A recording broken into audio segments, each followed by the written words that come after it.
ولكن انا عايز اقول فين حق احمد رفعت يا جماعه.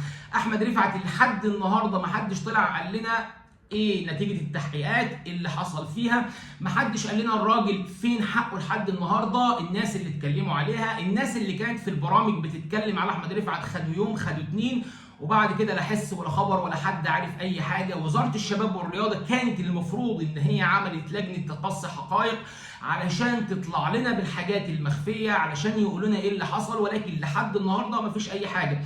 وخلاص دخلنا في معركه المباريات ودخلنا في النقط ودخلنا في المشاكل ودخلنا في الصراعات ودخلنا في الاهلي وبيراميدز وممدوح عيد واللي حصل منه، ودخلنا في مروان حمدي قليل الادب، الراجل اللي بيشتم جمهور النادي الاهلي باقبح يعني عيب جدا، والله العظيم عيب جدا. وعلى مرأى ومسمع من مدير الكوره بتاعه ورئيس النادي بتاعه، ومحدش بيقول له انت بتعمل ايه.